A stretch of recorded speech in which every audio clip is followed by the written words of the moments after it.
Bismillahirrahmanirrahim. Assalamualaikum warahmatullahi wabarakatuh.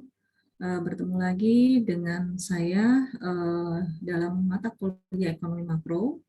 Pada pertemuan kali ini saya akan membahas mengenai konsumsi dan tabungan.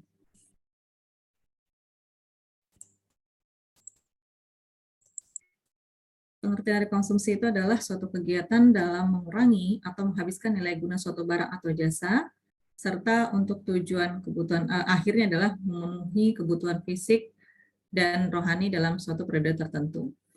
Baik, untuk konsumsi itu sendiri dikenal dengan dua sudut pandang yang berbeda, yaitu fungsi konsumsi menurut Kuznets yang melihat konsumsi dari sisi jangka panjang, di mana konsumsi atau fungsi konsumsi merupakan besarnya jumlah konsumsi yang dilakukan oleh masyarakat sehubungan dengan tingkat pendapatannya. Sehingga menurut pendekatan Kuznets, formula dari konsumsi dinotasikan dalam bentuk C sama dengan CY, atau konsumsi sama dengan fungsi dari pendapatan. Yang kedua adalah fungsi konsumsi menurut Keynes, yang melihat konsumsi dilihat dari jangka pendek, di mana besarnya jumlah konsumsi dihubungkan bukan hanya dengan tingkat pendapatan, namun juga dipengaruhi oleh sejumlah subsidi. Inilah yang disebut sebagai konsumsi otonom. Kenapa dikatakan subsidi?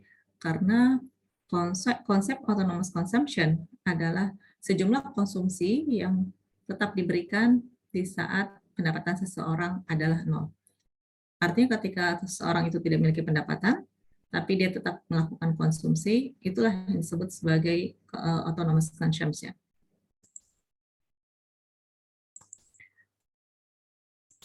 Oke, selanjutnya ada beberapa konsep atau istilah-istilah dalam konsumsi, yaitu rata-rata konsumsi atau average propensity to consume, yang melihat rasio antara jumlah konsumsi terhadap pendapatan seseorang.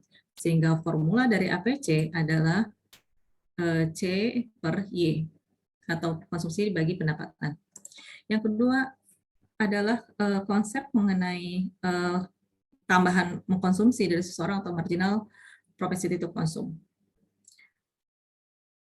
MPC merupakan perbandingan antara perubahan konsumsi yang dilakukan seseorang karena adanya perubahan pada tingkat pendapatan. Artinya adalah ketika pendapatan seseorang itu mengalami peningkatan atau perubahan, berapakah perubahan dari konsumsi yang dilakukannya? Maka fungsi dari MPC adalah MPC sama dengan delta C per delta Y. Jadi yang perlu dilihat adalah ketika kita menyebutkan marginal, maka yang kita lihat adalah adanya penambahan ataupun perubahan yang dinotasikan dengan delta. Baik, selanjutnya mengenai konsumsi otonom, tadi sudah disinggung sedikit bahwa yang namanya autonomous consumption adalah sejumlah konsumsi yang diterima oleh seseorang ketika pendapatan mereka tidak ada atau Y sama dengan 0.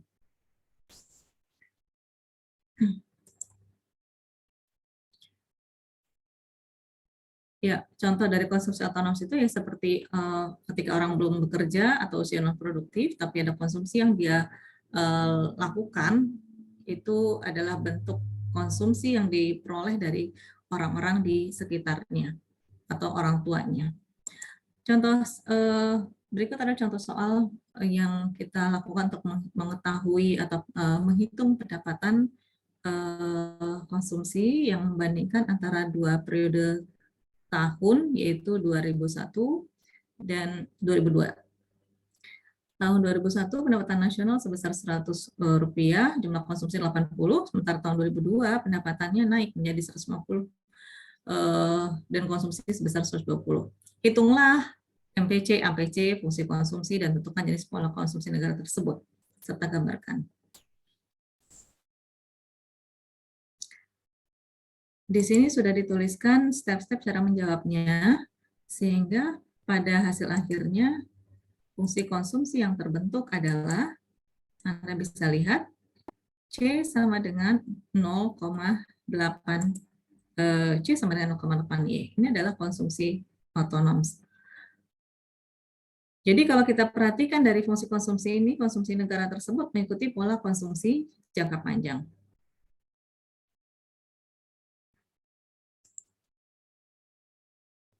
Nah, baik untuk melihat bagaimana bentuk dari kurva konsumsi, kita tarik garis diagonal sebesar 45 derajat. Lalu kalau kita ingin mengetahui berapa sih nilai MPC-nya, kalau kita balik lagi ke rumus sebelumnya bahwa MPC sama dengan delta C per delta Y, kita bisa ambil bentuk pertama yaitu ketika kondisi MPC 1 ini, delta C-nya adalah 0,8, selisih dari 0 dikurangi 0,8, kemudian delta Y-nya adalah 1 dikurangi 0. Jadi MPC sama dengan delta C dibagi 0,8 dibagi 1. Begitu juga dengan kondisi kedua, MPC kedua dan MPC ketiga. Untuk MPC yang kedua, maka MPC 2 sama dengan 1,6 dikurangi 0,8 dibagi 2 dikurangi 1. Sehingga hasilnya sama saja, itu 0,8. Lalu kita masuk ke fungsi teori tabungan. Fungsi tabungan merupakan turunan dari fungsi konsumsi. Sehingga kita lihat bahwa dalam fungsi tabungan atau fungsi saving terdapat juga hubungan linear antara dengan income. Jadi sama halnya dengan fungsi konsumsi, bahwa fungsi saving pun dipengaruhi oleh tabungan. Konsep-konsep dalam tabungan pun juga tidak jauh berbeda dengan konsumsi.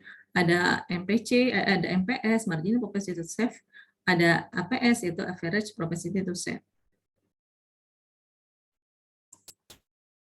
Jadi C0 itu setara dengan S0, yaitu sejumlah tabungan bila ketika pendapatan tidak ada.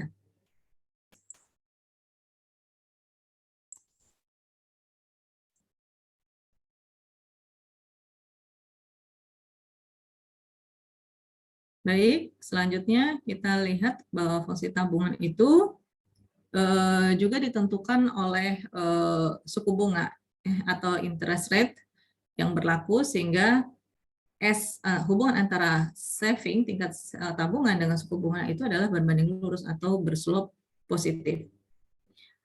Jadi tabungan itu ditentukan juga oleh tingkat pendapatan, kalau menurut Keynes ya, sementara menurut klasik, sisi tabungan saving seseorang itu juga ditentukan oleh tingkat bunga.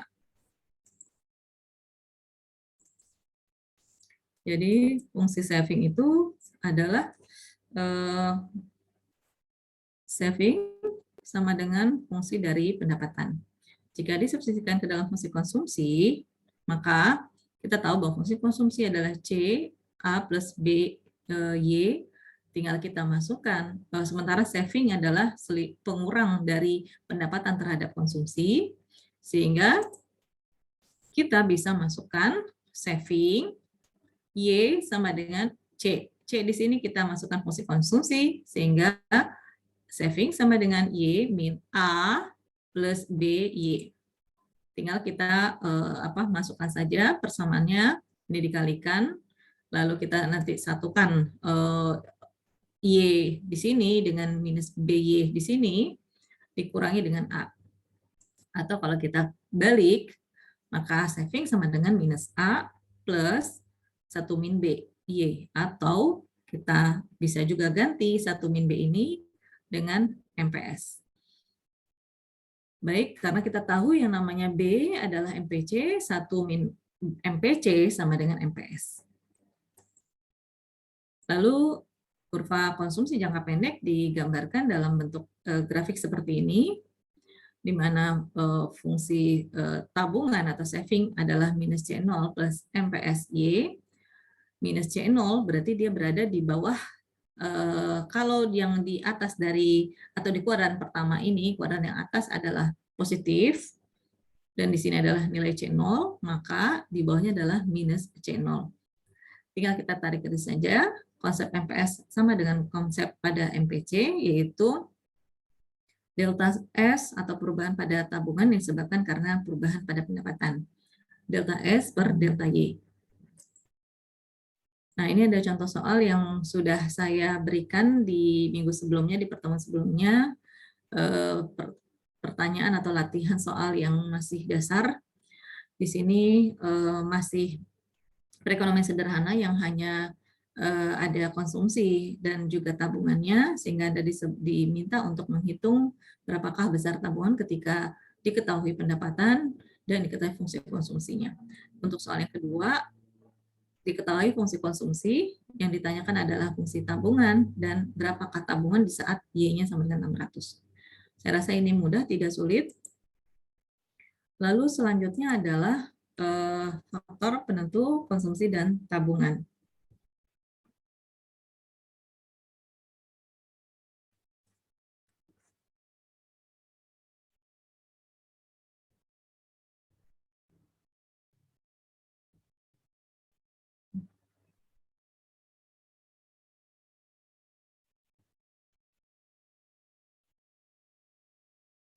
Baik, ada beberapa faktor yang menentukan konsumsi dan tabungan seseorang. Yang pertama adalah faktor ekonomi. Yang kita tahu dan kita sudah bahas sebelumnya bahwa pendapatan adalah faktor yang utama dalam menentukan besar kecilnya konsumsi seseorang, begitupun dengan tabungan seseorang. Semakin besar pendapatan rumah tangga, maka idealnya tingkat konsumsi ataupun tabungan yang dikeluarkan, yang dibelanjakan pun juga akan semakin besar. Lalu yang kedua adalah faktor ekonomi lainnya, yaitu kekayaan rumah tangga termasuk warisan. Selanjutnya adalah tingkat suku bunga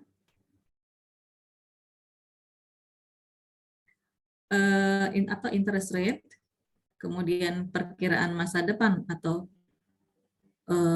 household expectation about the future.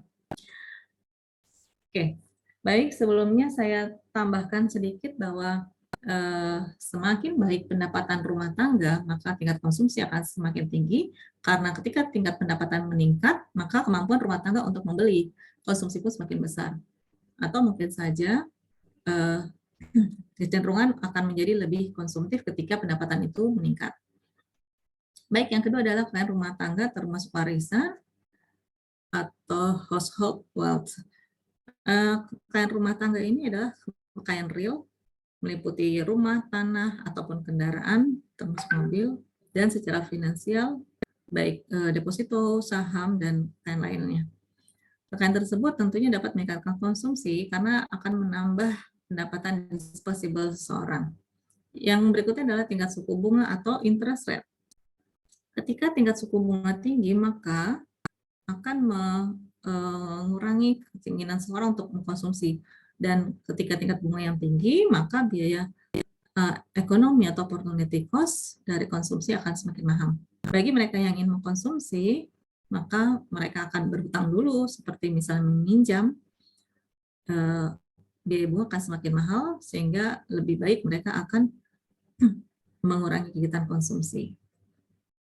Baik, kemudian yang berikutnya adalah faktor perkiraan masa depan, ekspektasi seseorang yang bisa saja ditentukan karena dari sisi pekerjaannya, karirnya, maupun gaji yang dijanjikan. Sehingga ketika seseorang mengestimasi bagaimana ada kenaikan gaji ke depannya, maka akan berubah pola konsumsi individu tersebut. Selanjutnya, yang kedua adalah faktor demografi, meliputi jumlah penduduk dan komposisi penduduk. Bagaimana penduduk mempengaruhi konsumsi seseorang? Ini dapat dijelaskan. Yang pertama, lihat dari jumlah penduduk, bahwa jumlah penduduk yang banyak maka akan memperbesar konsumsi secara menyeluruh. Pengeluaran konsumsi suatu negara akan semakin besar jika jumlah penduduknya juga semakin tinggi. Yang kedua, komposisi penduduk.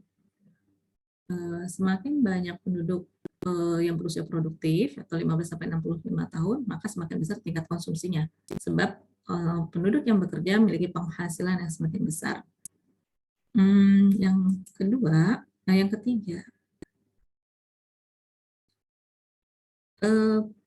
ketika suatu negara juga memiliki tingkat pendidikan yang semakin tinggi, maka pola kecenderungan konsumsinya juga akan semakin besar. Yang ketiga adalah faktor non-ekonomi, yaitu sikap berhemat, bagaimana pola pendidikan di keluarga untuk memberikan kebiasaan-kebiasaan untuk berhemat sedini mungkin, dan mulai untuk memperkenalkan produk-produk lokal, menghindari gaya hidup atau gaya hidup mewah, ya, gaya hidup yang disebut sebagai demonstration effect atau efek pamer. Jadi inilah yang menjadi pembiasaan-pembiasaan sedini mungkin untuk dari suatu keluarga tentunya untuk bersikap hemat ataupun mengurangi pola hidup yang lebih cenderung konsumtif.